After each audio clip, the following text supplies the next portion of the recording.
Hello students, welcome everyone. जो लोग भी ये वीडियो देख रहे हैं उन सबको मैं वेलकम करता हूँ। ये जो हमारी एक प्रीवियस ईयर क्वेश्चन की एक सीरीज़ चल रही है जिसके अंदर हम लोग पिछले 5 इयर्स के नीट के क्वेश्चंस डिस्कस करा रहे हैं, उसी सीरीज़ का ये नेक्स्ट वीडियो है। आज हम लोग बात करने वाले हैं रे ऑप्टिक्स की। ठीक है, ज्योमेट्रिकल ऑप्टिक्स से जो हमारे पास सवाल आ रहे हैं नीट के पेपर में उसके बारे में डिस्कशन करेंगे। बिल्कुल बेसिक लेवल से शुरुआत करेंगे, आसान भाषा में, और कुछ नए मेथड्स देखेंगे जो किसी भी बुक में, किसी भी स्टैंडर्ड बुक में नहीं दे रखे होते। शॉर्टकट मेथड्स जिससे हम क्वेश्चन को फटाफट सॉल्व कर सकते हैं और हमारी गलतियां भी नहीं होंगी। ठीक है, तो बिना टाइम ख़राब करे हुए लेट अस बिगिन। मैं अपने बारे में, क्योंकि ये मेरा पहला PYQ का लेक्चर है, तो let me introduce. I am Ruchir Gupta. I have studied from IIT Delhi. ठीक है, और JEE एडवांस्ड के एग्ज़ाम में मेरी ऑल इंडिया रैंक 591 रही है जनरल कैटेगरी में। ठीक है, 2005 से 2009 के बैच में मैंने पढ़ाई करी है इन IIT दिल्ली। उसके बाद से मैं स्टूडेंट्स को गाइड कर रहा हूँ for IIT exam and NEET exam. ठीक है, फिजिक्स पढ़ाता हूँ, मतलब ये तो आपको पता ही चल गया होगा। तो the first thing which we have done is कि सेक्शन वाइज एनालिसिस देखते हैं। इसका क्या फ़ायदा होगा वो अभी समझ में आ जाएगा 2 मिनट में। इसमें हमने चैप्टर को अलग अलग पार्ट्स में डिवाइड करा है और ये देख रहे हैं कि कौन से पार्ट से कितने क्वेश्चंस पूछे जा रहे हैं इन द नीट एग्ज़ाम। तो एक बड़ी अजीब सी चीज़ निकल के आएगी कि जो प्रिज्म वाला सेक्शन है, prism and dispersion of light, इस सेक्शन पे ज़्यादातर बच्चे ज़्यादा ध्यान नहीं देते। लेकिन आप देखिएगा लगातार every year at least 1 question has been asked. यहाँ पे भी 20 में भी आया, 2019 में भी आया, 18, 17, 16 सब एग्ज़ाम में एक एक क्वेश्चन कम से कम पूछा गया है फ्रॉम प्रिज्म और डिस्पर्शन ऑफ लाइट। तो मेरी आपको ये एडवाइस है कि प्लीज़ इस सेक्शन को कवर ज़रूर कर लीजिएगा। कई बार बच्चे इसको भूल जाते हैं, लेकिन इसमें से क्वेश्चंस पूछे जा रहे हैं। It is very important. Lens और मिरर तो आप कवर करोगे ही, लेकिन इसको भूल मत जाना। ठीक है, इसमें से क्वेश्चन आ ही रहा है, लगातार पूछा जा रहा है। ठीक है, तो आगे चलते हैं, लेट अस मूव फॉरवर्ड। तो देखते हैं the first question which we will take up is this question. ठीक है, ये क्वेश्चन हमारा पूछा गया था 2016 के नीट के एग्ज़ाम में। इसमें अलग अलग कॉलम्स को मैच करना है। तो फर्स्ट कॉलम में मैग्नीफिकेशन दे रखी है। तो मैं आपको सिंपल सी एक बात बताता हूँ कि मैग्नीफिकेशन से 2 चीज़ें निकल कर आती हैं। जैसे मैग्नीफिकेशन है -2, इसमें से 2 चीज़ें निकालेंगे। पहली प्रॉपर्टी कि मैग्नीफिकेशन नेगेटिव आ रही है। अगर मैग्नीफिकेशन नेगेटिव आएगी, इसका मतलब जो इमेज है वो इन्वर्टेड है कंपेयर टू द ऑब्जेक्ट। तो इमेज इज इन्वर्टेड, नेगेटिव का मतलब है। अगर इन्वर्टेड होगी तो भैया रियल भी होगी। तो पहली चीज़, सिर्फ नेगेटिव साइन से मुझे पता चल गया it will be a real inverted image. सही है। दूसरी प्रॉपर्टी, इसकी वैल्यू है 2 जो कि 1 से बड़ी है, इट इज़ ग्रेटर देन 1। इसका मतलब image is magnified. Size of the image will be 2 times the size of object. तो इसका मतलब एनलार्ज्ड इमेज है, एनलार्ज्ड। ठीक है, मैग्नीफाइड इमेज है, एनलार्ज्ड है। अब अगर मिरर की बात करी जाए तो हमारे पास अलग अलग केसेस बनते हैं। अगर मिरर की बात करी जाए तो सिर्फ और सिर्फ कॉनकेव मिरर ऐसा होता है जो रियल इमेज बना दे। कॉनकेव मिरर होता है जो रियल इमेज और इन्वर्टेड इमेज बनाता है। तो इसका मतलब मैग्नीफिकेशन अगर -2 है तो मिरर होगा कॉनकेव। ये बात मुझे समझ में आ गई। अब तो magnification -2 will be linked to concave mirror, पक्की बात है। Also image will be real क्योंकि इन्वर्टेड है। तो यानी कि A के साथ मैच होंगे Q एंड R। A के साथ Q और R दोनों मैच होंगे। अब मेरे पास 4 ऑप्शंस हैं। फर्स्ट वाले में A को मैच करा रहे हैं P एंड S, तो इसका मतलब पहला ऑप्शन गलत। सेकंड वाले में R एंड S मैच करा रहे हैं, सेकंड ऑप्शन भी गलत। फोर्थ ऑप्शन में P और R मैच करा रहे हैं, फोर्थ भी गलत। बच गया कौन सा? C बच गया है, which is my correct answer. सिर्फ एक पार्ट से मैंने चेक कर लिया कि मेरा आंसर क्या आ रहा है। देखने में क्वेश्चन काफ़ी लंबा लग रहा है, लेकिन जैसे ही उसको सॉल्व करेंगे तो हमने ऑप्शन एलिमिनेशन से फट से आंसर ढूंढ लिया है। ठीक है, तो बाकी की चीज़ें चेक करेंगे तो वो भी फिर मैच हो जाएंगी। अगर देखें, just for the sake of information, magnification minus half, minus का दोबारा मतलब होगा रियल इन्वर्टेड, और हाफ का मतलब है इमेज इज डिमिनिश्ड, छोटी इमेज बनेगी। ठीक है, इट विल बी डिमिनिश्ड। अब रियल इन्वर्टेड बनाने वाला ही कॉनकेव होता है। कॉन्वेक्स मिरर जो होता है उसमें हमेशा वर्चुअल इमेज बनती है। कॉन्वेक्स मिरर में हमेशा वर्चुअल और डिमिनिश्ड इमेज बनती है, छोटी। It is always smaller.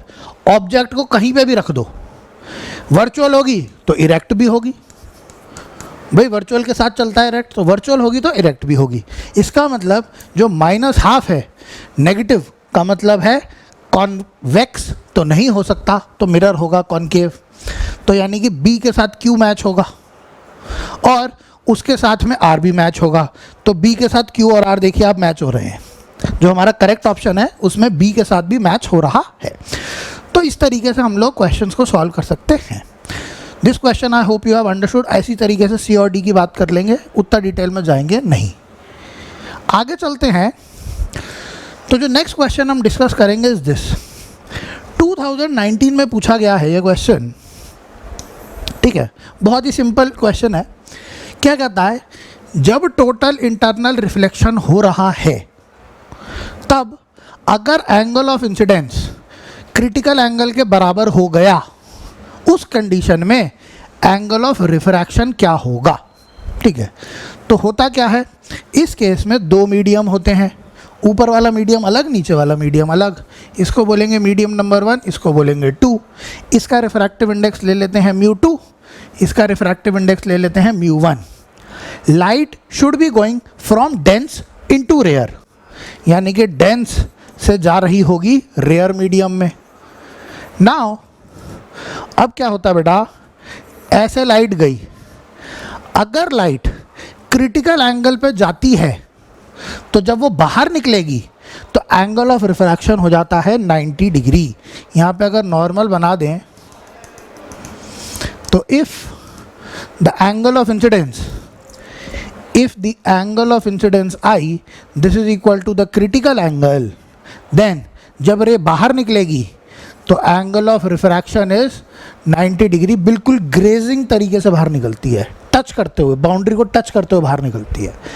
अगर आपने इंसिडेंस एंगल थोड़ा सा भी बढ़ा दिया, 1 डिग्री भी उसको बढ़ा दिया, तब वो और आगे बेंड नहीं हो पाएगी, तो वो सीधा का सीधा रिफ्लेक्ट हो जाएगी। It will automatically reflect.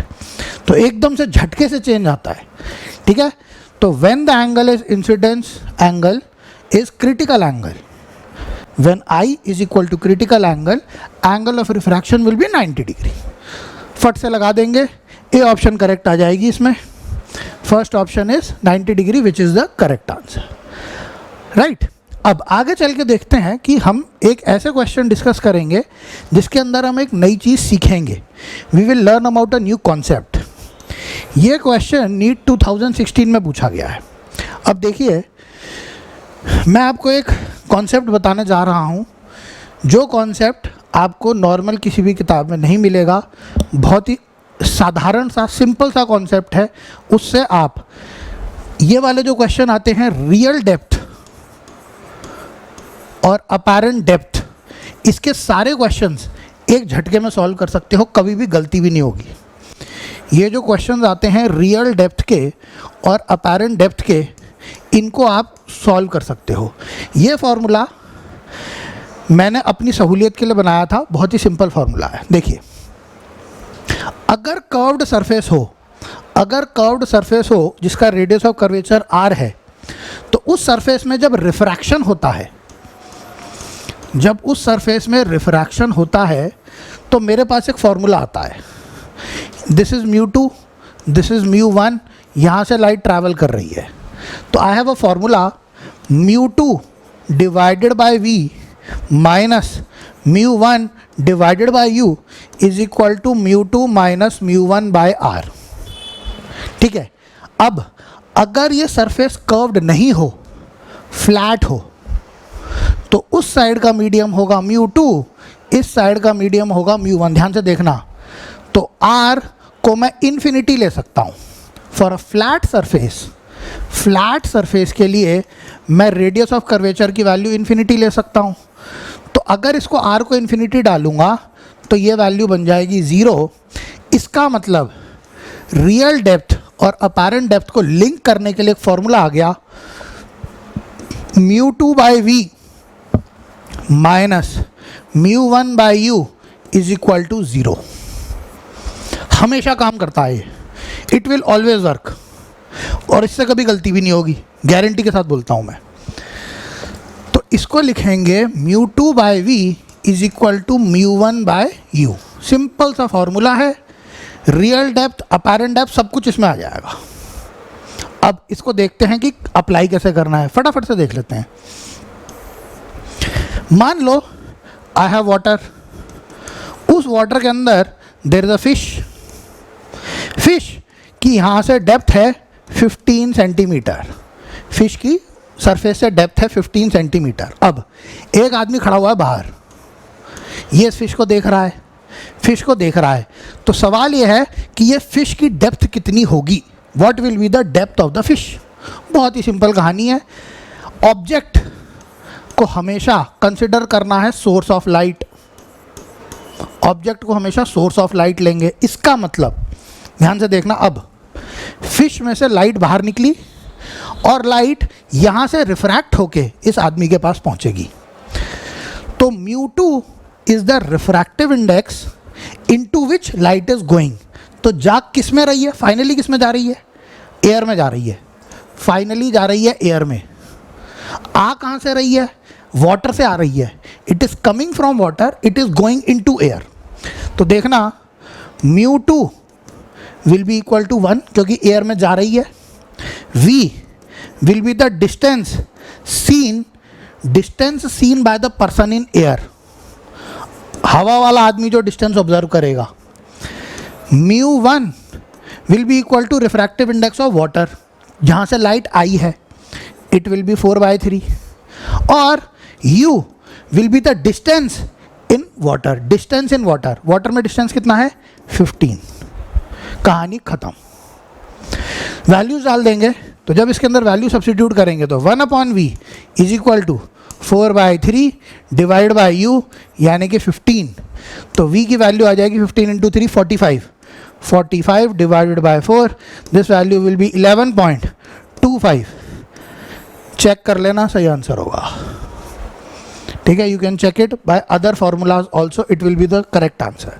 तो ये बड़ा ही सिंपल फार्मूला है जिससे हम इस टाइप की चीज़ें कैलकुलेट कर सकते हैं। आई होप आपको समझ में आ गया। अब इसको कर देते हैं गायब, और अब हम अपने क्वेश्चन की तरफ चलते हैं।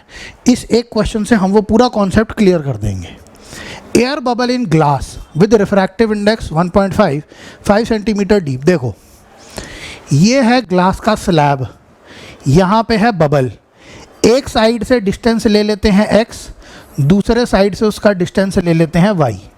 ठीक है, ये एक्चुअल डिस्टेंस है, इसका रिफ्रैक्टिव इंडेक्स है 1.5। जब मैंने यहाँ से खड़े होके देखा तो ऐसा लगा कि उसकी डेप्थ है एक जगह से, हाँ, तो ऐसा लगा कि उसकी डेप्थ है 5, ऐसा लगा, मुझे लग रहा है क्योंकि मैं हवा में खड़ा हूँ। दूसरी तरफ से मैंने बबल को देखा तो मुझे ऐसा लगा कि उसकी डेप्थ है 3, कोई बात नहीं। अब ये बताना है कि एक्चुअल थिकनेस कितना है स्लैब का, what is the actual thickness of the slab.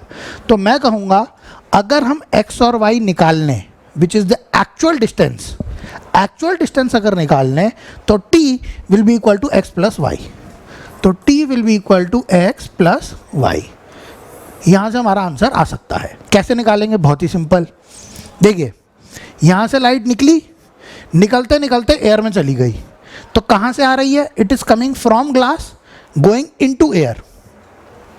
तो मैं फॉर्मूला लगाता हूँ, mu two by V is equal to mu one by U. जा किस में रही है, एयर में, एयर में डिस्टेंस कितना है 5, आ कहाँ से रही है, ग्लास से आ रही है, ग्लास का रिफ्रैक्टिव इंडेक्स कितना है 1.5 और ग्लास में डिस्टेंस कितना है x जो मुझे मालूम नहीं है। सॉल्व करेंगे x की वैल्यू आ जाएगी 7.5, पहला आंसर x की वैल्यू 7.5 आ गई, खत्म। दूसरा देखो कब भी कंफ्यूजन नहीं होता। नेक्स्ट फिर से formula μ2/v is equal to μ1/u। अब यहाँ से लाइट दूसरे डायरेक्शन में चलेगी। अब फाइनली किस में पहुँच गई, एयर में। आई कहाँ से, ग्लास से आई है, तो भैया लिख देंगे 1/, एयर में डिस्टेंस कितना था 3, हवा वाले ने कितना डिस्टेंस देखा है 3, this will be equal to, कहाँ से आई है, ग्लास से आई है, ग्लास वाला डिस्टेंस है y, तो जब ये इधर मल्टीप्लाई होगा 3 × 1.5 यानी 4.5, तो y इज इक्वल टू 4.5। दोनों को ऐड कर देंगे, कहानी ख़त्म। 7 और 4 11 12 आ जाएगा answer. Answer will be 12। C option दिख रहा है मुझे, बिल्कुल ठीक है, सी ऑप्शन मेरा मैच कर रहा है। बिना ऑप्शन को देखे हुए हमने सॉल्व कर दिया है और एक ऑप्शन मैच भी कर गया है, इसका मतलब बिल्कुल सही सॉल्व करा है। I hope you have understood the method. अगर समझ में आ गया तो बहुत अच्छी बात है, ठीक है। आगे चलते हैं। अब क्वेश्चन ही बहुत बड़ा दिख रहा है, ज़्यादा बड़ा नहीं है, डोंट वरी। इसके अंदर प्रिज्म का कॉन्सेप्ट है। 2 मिनट में प्रिज्म देख लेते हैं कि होता क्या है प्रिज्म के अंदर। देखो भाई, प्रिज्म बड़ा सीधा साधा सा है। उसमें 2 सरफेस होती हैं जहाँ पे रिफ्रैक्शन होता है, एक ये वाली एक ये वाली। इन दोनों के बीच का जो एंगल होगा, this is called angle of the prism, ठीक है। अब ध्यान से देखना क्या होगा। लाइट आएगी, फिर बेंड करेगी और फिर बाहर निकल जाएगी, ठीक है। नाउ ध्यान से देखिएगा, इस सरफेस पे जब मैं नॉर्मल बनाता हूँ और एक इस सरफेस पे नॉर्मल बनाऊंगा, this is n2, this is n1, right. अब पहली वाली नॉर्मल से इंसिडेंट रे का जो एंगल है, this is angle of incidence I। ध्यान से देखना, जो पहला रिफ्रैक्शन एंगल है उसको R1 बोलते हैं, दूसरे रिफ्रैक्शन एंगल को R2 बोलते हैं, बाहर निकलने वाले एंगल को बोलते हैं एंगल ऑफ इमरजेंस E। 2 या 3 फॉर्मूले हैं सिर्फ प्रिज्म के, सिंपल। हमेशा always R1 plus R2 will be equal to A, ठीक है। R1 plus R2 will be equal to A, angle of prism, पक्की बात है।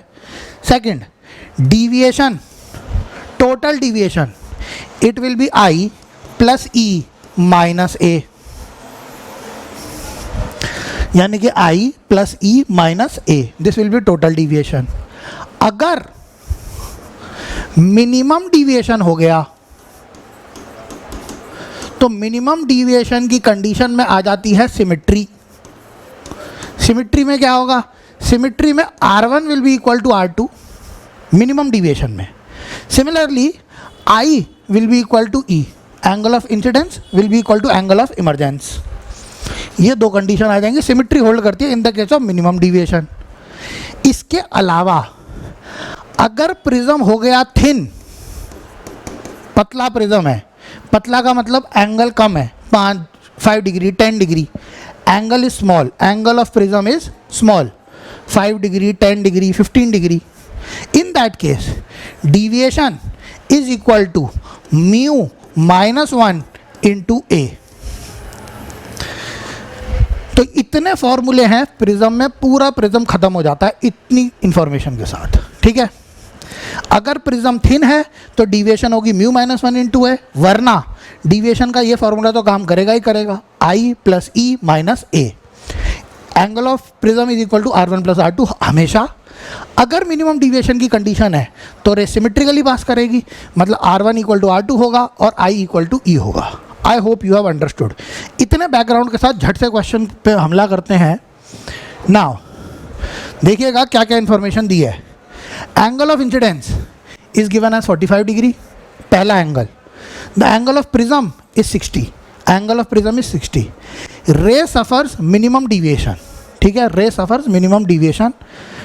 अब हमको रिफ्रैक्टिव इंडेक्स निकालना है और एंगल ऑफ डिविएशन निकालना है। ध्यान से देखिएगा, बहुत ही सिंपल है।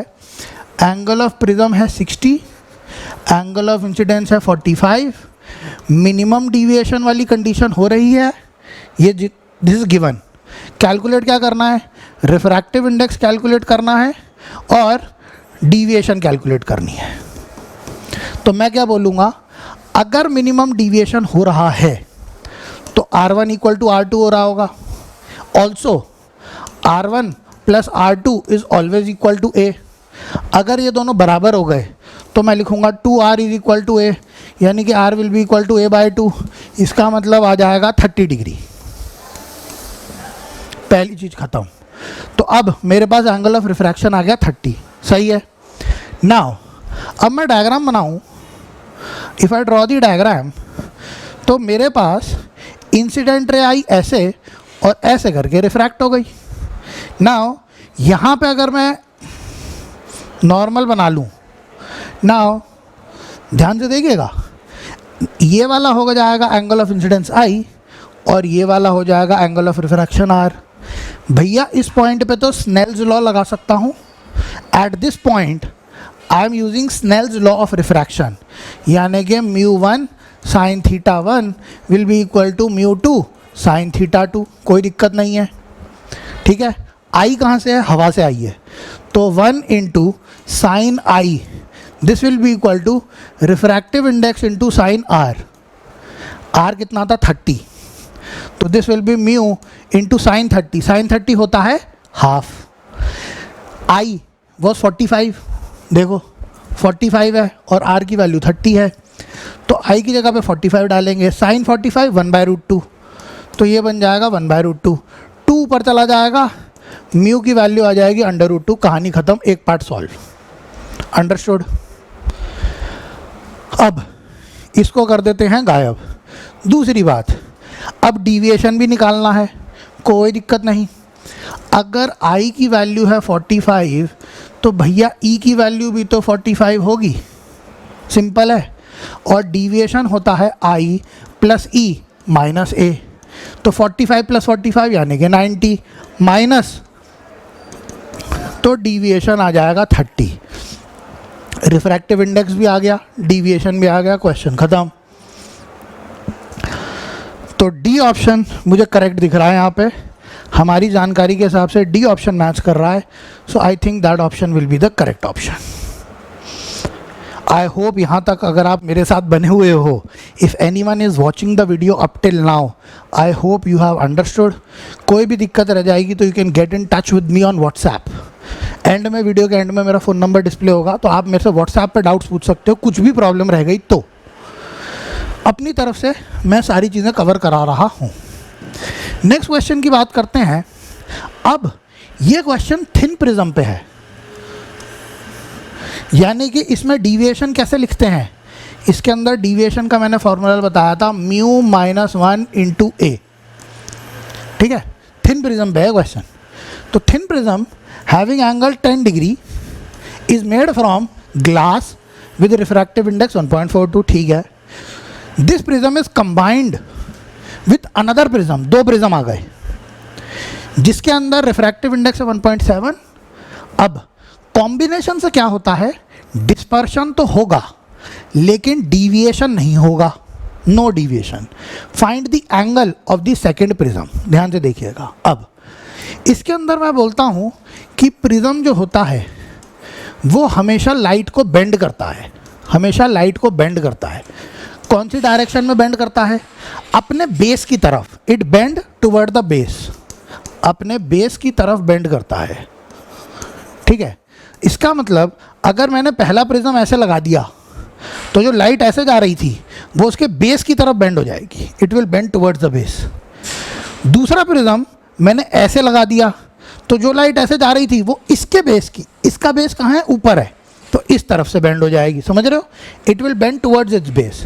तो पहले वाले ने क्लॉकवाइज घुमाया, दूसरे वाले ने एंटी क्लॉकवाइज घुमा दिया, तो दोनों को उल्टा लगाया मैंने। पहले ने क्लॉकवाइज घुमाया, दूसरे ने एंटी क्लॉकवाइज घुमा दिया, और टोटल डिविएशन इज 0, ये कंडीशन दी है। इसका मतलब deviation 1 minus deviation 2 will B 0। Negative क्यों लिया है? क्योंकि एक क्लॉकवाइज है, एक एंटी क्लॉकवाइज है। तो deviation produce by first should be equal to deviation produce by second. कहानी खत्म। अब पहले वाले का, तो इस चीज़ के साथ मैं लिखूंगा deviation produce by 1 is equal to deviation produce by second. पहले वाले का रिफ्रैक्टिव इंडेक्स है 1.42, तो डिविएशन का फॉर्मूला क्या बेटा? म्यू माइनस 1 इंटू ए। तो इट विल बी 1.42 माइनस 1, उसका एंगल था 10 degree. This will be equal to 1.7 minus 1 into angle पता नहीं है ए। सेकेंड वाले का तो एंगल नहीं पता, वही निकालना है। 1.42 यानी कि 0.42 इंटू 10 यानी कि 4.2 is equal to 0.7 into A. दोनों साइड 10 से मल्टीप्लाई कर दूंगा तो 42/7 is equal to A. This will be equal to 6 degree. खत्म। ए ऑप्शन मैच कर रहा है, first option is matching, that means that is the correct option. ठीक है, यहाँ तक 2017 में पूछा गया है क्वेश्चन। आई होप यू अभी भी आप मेरे साथ बने हुए हो। ठीक है, तो आई होप आपको समझ में एवरीथिंग इज़ क्लियर। आराम आराम से चल रहे हैं, आगे चलते हैं। ठीक है, now this question is on a plane mirror. ये 2017 में ये भी पूछा गया है। इस क्वेश्चन के अंदर मैं दो चीज़ों का इस्तेमाल करूंगा, समझाता हूं क्या। पहला कॉन्सेप्ट जो मैं इस्तेमाल करूंगा वो ये होता है कि अगर एक प्लेन मिरर दे रखा है और इसके ऊपर एक इंसिडेंट रे आके गिरी तो रिफ्लेक्ट होगी। It will reflect, it will B RR1, reflected ray 1। अगर मैंने अपने मिरर को रोटेट कर दिया, अगर मैंने अपने मिरर को रोटेट कर दिया तो रिफ्लेक्टेड रे भी रोटेट कर जाती है। मिरर को रोटेट करा है एंगल थीटा से, तो जो रिफ्लेक्टेड रे होती है वो रोटेट करेगी 2 थीटा से। तो पहले ऐसे जा रही थी, अब कुछ इस तरीके से जाएगी। This will be reflected ray new position and this angle will be 2 theta. ये बेसिक प्रॉपर्टी है जो ऑप्टिक्स चैप्टर में स्टार्टिंग में पढ़ाई जाती है। पहली प्रॉपर्टी इसका इस्तेमाल करेंगे। दूसरा, second concept which I will use is the concept of angle. अगर लेट अस से दिस डिस्टेंस इज x और इस पॉइंट को फिक्स करके अगर ये वाला पॉइंट थोड़ा सा शिफ्ट हो जाता है, ये पॉइंट थोड़ा सा डिस्टेंस मूव करेगा, तो let this distance be l। तो ये x है, this will also be x। Then the definition of the angle, definition of angle बोलता है कि theta is equal to l upon x। Radian में, this is the angle in radian. l length of the arc upon radius, ये भी पता होगा। इन दोनों को कंबाइन करके अब हम इस क्वेश्चन को सॉल्व करेंगे। देखिए क्वेश्चन में क्या बोला है। क्वेश्चन में ये बोला है, पढ़ लीजिएगा। A beam of light from source is incident on a plane mirror fixed at a distance x from the source. ठीक है, नाउ अब the mirror is rotated through small angle theta. Mirror को थीटा से rotate कर दिया। The spot of light moves through the distance y। अब मैं क्या कहूँगा, इन दोनों को कंबाइन करूँगा। मैं बोलूँगा ये मिरर है, यहाँ से लाइट आ रही थी और यहाँ पे उस लाइट का एक स्पॉट बन रहा था एट अ डिस्टेंस x। यहाँ पे वो लाइट का एक स्पॉट बन रहा है, स्पॉट। ये मिरर नहीं है, ये स्केल है। ये एक मिरर नहीं है, स्केल है। ठीक है, तो ये है mirror, this is my mirror. अब मैंने मिरर को क्या करा, मैंने मिरर को रोटेट कर दिया। कितने एंगल से? थीटा एंगल से रोटेट करा है। तो जब मिरर रोटेट करेगा तो ये कितने एंगल से रोटेट करेगा? This will be rotating by 2 theta. सही है। अब ये जो डिस्टेंस दिया है, this is y, this angle is, this distance is y। अब क्यों? Because the angle is small. ये जो एंगल है थीटा, ये काफ़ी कम है और ये 2 थीटा भी कम होगा, तो अप्रॉक्सीमेटली दोनों डिस्टेंस x लिए जा सकते हैं, अप्रॉक्सीमेटली। तो जो डायग्राम बनेगी वो कुछ इस तरीके की डायग्राम बनेगी। कितना डिस्टेंस मूव हुआ है? y। Is the distance which it is moving, और यहाँ से डिस्टेंस कितना है, it is x. So approximately this will be x, this will also be x, and this angle will be 2 theta. तो मैं क्या लिखूँगा, सीधा सीधा लिखूँगा 2 theta is equal to y by x. So theta will be equal to y by 2x. कहानी ख़त्म. This is my final answer. पीछे जाके चेक करते हैं. D option y by 2x, D option is matching and which is what is being asked. Notice करने की बात यह है, स्मॉल एंगल थीटा बोला है, क्योंकि एंगल छोटा होगा तो दोनों साइड x x लिया जा सकता है. ठीक है, we can take x on both side because the angle is very very small. ठीक है, आई होप अभी तक आपको सारी चीज़ें समझ में आ रही होंगी, कोई प्रॉब्लम नहीं होगी. आगे चलते हैं. Which colour of the light has the longest wavelength. अरे यार बहुत ही सिंपल क्वेश्चन है. लॉन्गेस्ट वेवलेंथ किसकी होती है, रेड की होती है. सबसे ज़्यादा लंबी वेवलेंथ रेड, सबसे छोटी वेवलेंथ वायलेट. तो answer will be B, Bombay. ठीक है. अब now let us talk about the next question which was asked in 2018 में पूछा गया है. An object is placed at a distance 40 centimeter from a concave mirror which is having focal length 15. ठीक है. Object is displaced through 20 towards the mirror. Find the displacement of image. सब question समझाता हूँ. Question ये कह रहा है कि एक मिरर है, इसकी फोकल लेंथ है 15, यहाँ से 40 सेंटीमीटर के डिस्टेंस पे ऑब्जेक्ट था, तो कहीं पे इमेज बनी. ठीक है, इमेज बनी मान लो V पे, V1. ठीक है. अब ऑब्जेक्ट को मिरर के पास ले आए, तो मिरर से पास ले आ चुके हैं, कितना डिस्टेंस मूव करेंगे, 20 मूव करेंगे. तो अब distance between object and mirror will B 20 only. इसको 20 से पास की तरफ मूव कर दिया है, तो it will be left with only 20. Focal length में कोई फ़र्क नहीं पड़ेगा, इट विल स्टिल 15. अब कहीं पे इमेज बनेगी, somewhere there will be image. ये है V2, this is the distance of the image. तो बोल रहा है इमेज में कितना डिस्प्लेसमेंट आया है, इमेज कितना डिस्टेंस मूव करी है. This is what is asking. इस केस में देखते हैं, all the distances are measured from the pole. First point, all the distances are measured from the pole. तो अगर ऑब्जेक्ट की तरफ जाऊं तो बैकवर्ड डायरेक्शन में जाना पड़ रहा है. This direction is negative. तो सबसे पहले केस में जो ऑब्जेक्ट डिस्टेंस आएगा इट विल बी -40. दूसरी बात, जो कॉन्केव मिरर होता है उसका फोकस लेफ्ट साइड में रहता है, तो अगर पोल से स्टार्ट करूं तो फोकस पे आने के लिए भी पीछे आना है, तो दिस डायरेक्शन इज नेगेटिव. इसका मतलब फोकल लेंथ होगी -15.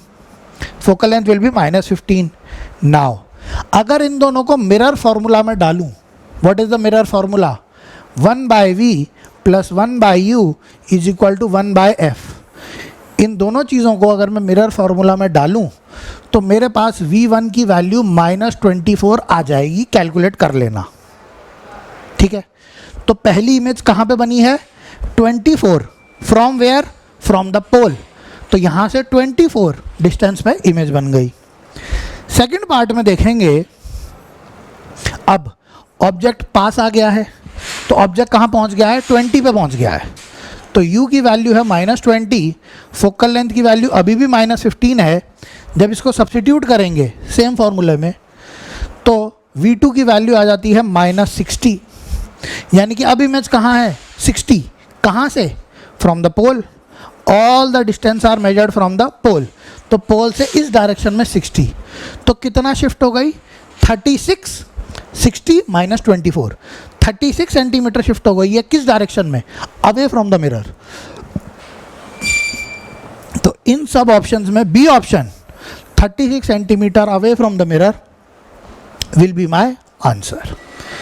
आप चाहो तो कैलकुलेशन कर लो, क्योंकि मैं वीडियो को लंबा नहीं करना चाहता हूं, तो मैंने नहीं करी है. You can do it. ठीक है. नेक्स्ट, अब ये क्वेश्चन थोड़ा सा ट्रिकी है. दिस वाज आस्क्ड इन 2019. इसके अंदर क्या प्रॉपर्टी का इस्तेमाल करेंगे, पहले मैं प्रॉपर्टी बता देता हूँ. अगर एक लेंस है जिसके दो सरफेसेस हैं, इस साइड का रेडियस है r1, इस साइड का रेडियस है r2, अंदर का रिफ्रैक्टिव इंडेक्स है म्यू, बाहर का है 1, तो इस लेंस की जो फोकल लेंथ आती है 1/f, उसका एक फॉर्मूला बनता है mu minus 1 into 1/r1 minus 1/r2। इसको बोलते हैं lens maker formula, lens maker formula. दूसरी चीज़ जिसका इस्तेमाल करेंगे, अगर दो लेंस कांटेक्ट में है, इसकी फोकल लेंथ है f1, इसकी f2, तो हम इन दोनों को कंबाइन करके एक लेंस बनाते हैं और इसकी फोकल लेंथ लिखते हैं f इक्विवेलेंट। इनको लिंक कैसे करना है? इनको लिंक करा जाता है 1/f equivalent is equal to 1/f1 plus 1/f2। इन दोनों कॉन्सेप्ट का अभी इस्तेमाल करेंगे इस क्वेश्चन में, ठीक है? I hope you have understood. और अब आगे देखते हैं, two similar thin equiconvex lens of focal length small f are kept in contact with each other such that focal length of the combination is capital F1। ठीक है, तो पहली बात तो ये सिंपल सी सामने आ गई कि इधर रखा स्मॉल f का, उसके साथ रखा स्मॉल f का, इन दोनों का जो कॉम्बिनेशन है उसकी फोकल लेंथ है कैपिटल F1। तो सीधा मैं फॉर्मूला लगाऊंगा 1/f1 will be equal to 1/f plus 1/f, तो मेरे पास ये आंसर आ जाएगा स्मॉल f/2। 1 + 1 2, इन्वर्ट कर देंगे स्मॉल f/2, ठीक है? तो इसको अब मिटा देते हैं। नेक्स्ट, अब क्या कह रहा है कि अब ये बोल रहा है कि इनके बीच का जो गैप है वहाँ पे एक लिक्विड डाल दिया, ठीक है, glycerine, which is having the same refractive index 1.5 as that of glass. अब ध्यान से देखिएगा होगा क्या। ये एक लेंस था, इस साइड का रेडियस r, इधर का रेडियस r, फोकल लेंथ कितनी बनी? स्मॉल f बन गई। इसके साथ में एक दूसरा लेंस रखा है, इधर का भी रेडियस r, इधर का भी रेडियस r, दोनों सेम है। इसकी फोकल लेंथ कितनी? f। अगर बीच में लिक्विड डाल दिया, अब यहाँ पे रिफ्रैक्टिव इंडेक्स 1.5, बीच में रिफ्रैक्टिव इंडेक्स 1.5, इधर रिफ्रैक्टिव इंडेक्स 1.5, तो सब जगह रिफ्रैक्टिव इंडेक्स सेम है। तो ये जो डिवाइस है ये कुछ इस टाइप का बन जाएगा। लाइट इस बाउंड्री पे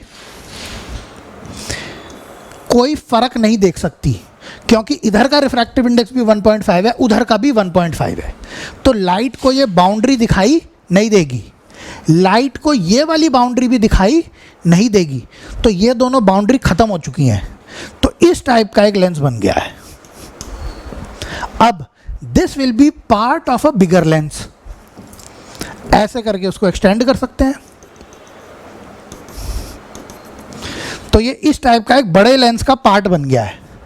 मजे की बात यह है कि इस लेंस के अंदर का रिफ्रैक्टिव इंडेक्स 1.5 ही होगा, क्योंकि तीनों का 1.5 है।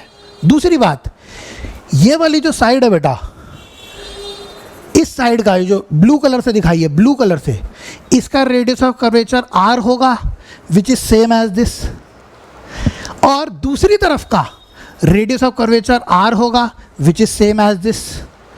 तो अब ये जो लेंस बनेगा, इसकी जो फोकल लेंथ आएगी वो कैसे निकालूंगा?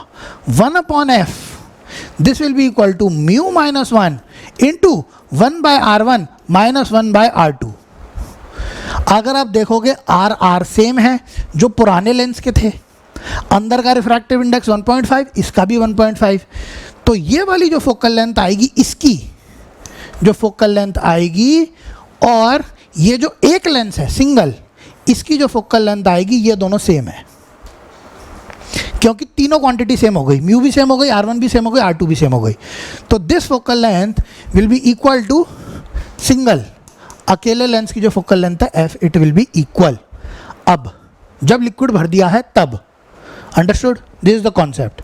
तो इस लॉजिक से अब उसको उसने नाम रखा है f2, एग्जाम वाले ने उस फोकल लेंथ को कहा है f2। तो मेरे पास दूसरी प्रॉपर्टी आ गई, which is f2 is equal to small f। क्या अब मैं f1 और f2 को लिंक कर सकता हूँ? कर सकता हूँ। This will be equal to 2 times capital F1। अब इसको डिनोमिनेटर में ले जाऊंगा तो 1/2 is equal to f1 upon f2। यही क्वेश्चन में पूछा गया है। तो F1 अपॉन F2 रेशो पूछ रहा है, तो it will B 1:2, which is the third option. I hope you have understood मैं क्या बताने की कोशिश कर रहा था। बीच में ग्लिसरीन है, लेकिन क्योंकि रिफ्रैक्टिव इंडेक्स सेम है तो लाइट को पता ही नहीं चलेगा कि बाउंड्री अलग है। तो लाइट के लिए ये भी ग्लास, ये भी ग्लास, ये भी ग्लास, तीनों एक जैसा मीडियम हो गए, तो इस तरीके से दिखेगा लाइट को। तो ये एक बड़ा लेंस बन गया है और इसके दोनों साइड का रेडियस ऑफ कर्वेचर r है और अंदर का रिफ्रैक्टिव इंडेक्स 1.5 है, तो इसकी जो फोकल लेंथ आएगी वो f आ जाएगी। This is the concept of the question. ठीक है, okay, this is the question which was asked in NEET 2020। ठीक है, इसको फटाफट से देख लेते हैं क्या कह रहा है। A rays incident at angle I on one surface of a small angle prism, छोटा एंगल है, angles are very very small. ठीक है, emerges normally from the opposite surface. ठीक है, कोई दिक्कत नहीं। नॉर्मल इमरजेंस का मतलब क्या है, ये प्रिज्म है, यहाँ से नॉर्मली बाहर आ गई, नॉर्मल के अलॉन्ग बाहर आई है, तो इसका मतलब अगर नॉर्मल के अलॉन्ग आई है तो ई की वैल्यू 0 होगी, angle of emergence, because it is measured from the normal. अगर ई 0 है तो R2 भी 0 होगा, जो यहाँ पे एंगल बनता है R2, that will also B 0। लेकिन R1 plus R2 should always be equal to A, ये तो रूल ही है। तो अगर R2 0 हो गया तो यहाँ पे अगर R2 को 0 डाल दूँ तो R1 will be equal to A। अब A है स्मॉल तो R1 भी होगा स्मॉल,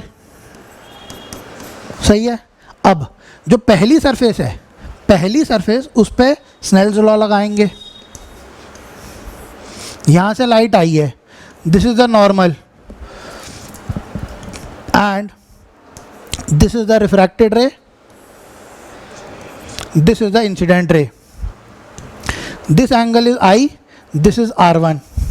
ध्यान से देखिएगा, मैं लिखूंगा μ1 sin θ1, this will be equal to μ2 sin θ2। ठीक है, तो I will write 1 into sine I, this will be equal to μ into sine R1। R1 is very small, तो I भी स्मॉल होगा, ऑब्वियस बात है I भी स्मॉल होगा। अब अगर एंगल छोटा होता है तो साइन थीटा को अप्रॉक्सीमेटली ले लेते हैं थीटा, ये अप्रॉक्सीमेशन है। तो साइन I की जगह पे लिख लेंगे I और साइन R1 की जगह पे लिख लेंगे R1, लेकिन R1 की वैल्यू कितनी थी A, so this will be μ into A, so I will be equal to μ into A। ये मेरे पास रिजल्ट आ गया। तो एंगल ऑफ इंसिडेंस कैलकुलेट करना था, तो it will be μ into A, third option match हो रही है, विच इज़ एब्सोल्युटली करेक्ट। ठीक है, what we will do is, यहाँ पे हम लोग रुकेंगे, वी विल स्टॉप हेयर। ठीक है, अगर आपको कोई भी डाउट रहा रिमेनिंग तो you can get in touch with मी। ठीक है, आप मेरे से पूछ सकते हैं। This is my phone number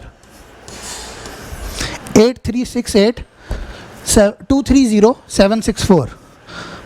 ठीक है, this is my phone number. और आपको ऑप्टिक्स से रिलेटेड या किसी भी टॉपिक से related if there is any doubt you can get in touch. I hope आपको लेक्चर अच्छा लगा। Thank you very much. ठीक है।